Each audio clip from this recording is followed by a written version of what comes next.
जब भारत आजाद भी हो गया, उसके बाद भी जो देश की अखंडता की लड़ाई लड़नी पड़ी, उसके यदि कोई परोधा थे तो वो आदरणीय श्यामा प्रसाद मुखर्जी जी। कितना बड़ा बलिदान था। पद प्रतिष्ठा को छोड़ करके देश की एकता के लिए बलिदान देने वाले आदरणीय श्यामा प्रसाद मुखर्जी जी थे। एक बार मेरे साथ मिल करके जयकारा लगाएंगे। भारत माता की, भारत माता की, वंदे वंदे वंदे। आज जिस शख्सियत की मूर्ति के सामने हम सब लोग बैठे हैं, जिन्हें श्रद्धांजलि देने के लिए आज हम यहाँ आए हैं,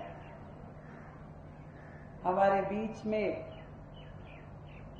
केंद्रीय मंत्री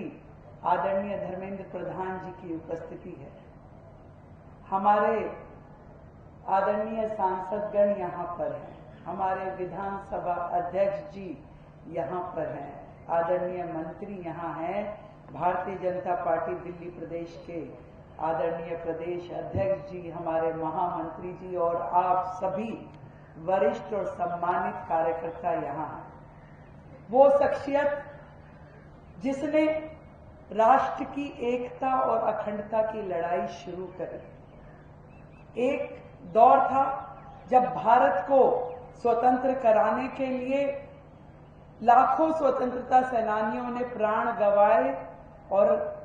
जीवन का संघर्ष किया, और उसके बाद जब भारत आजाद भी हो गया, उसके बाद भी जो देश की अखंडता की लड़ाई लड़नी पड़ी, उसके यदि कोई परोधा थे तो वो आदरणीय श्यामा प्रसाद मुखर्जी जी थे, जिन्होंने सिंह गर्जना में जब कहा कि एक देश में एक विधान, एक संविधान ही होगा,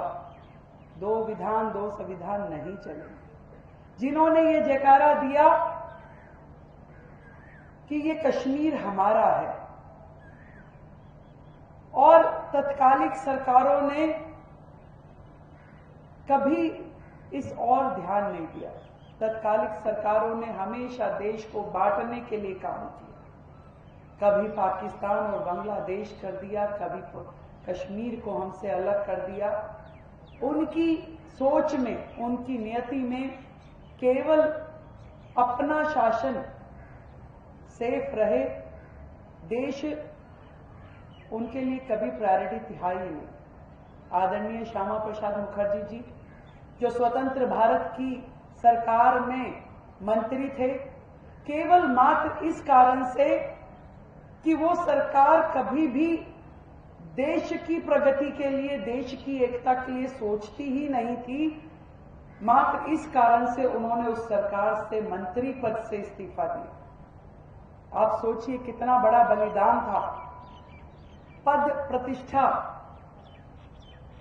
को छोड़ करके देश की एकता के लिए बलिदान देने वाले आदरणीय श्यामा प्रसाद मुखर्जी जी थे, जिन्होंने धारा 370 का विरोध किया,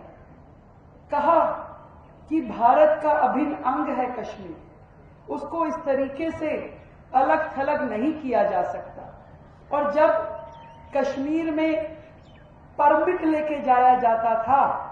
ऐसे समय में श्यामा प्रसाद जी बिना परमिट के वहां गए, आंदोलन किया, तिरंगा फहराया और पूरे देश को यह संदेश दिया कि कश्मीर हमारा है और वो सारे का सारा है। गिरफ्तार हुए, जेल गए, और जो कथा अभी प्रदेश अध्यक्ष जी ने बताई कि मां ने पत्र लिखा कि कितनी संदिग्ध रहस्यमयी परिस्थितियों में आदरणीय श्यामा प्रसाद जी की मृत्यु हुई। मैं ये समझती हूं कि आज हम यहां खड़े हैं श्यामा प्रसाद जी के समक्ष,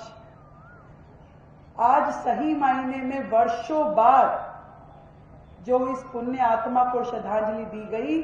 वो आदरणीय प्रधानमंत्री नरेंद्र मोदी जी की सरकार के द्वारा दी गई।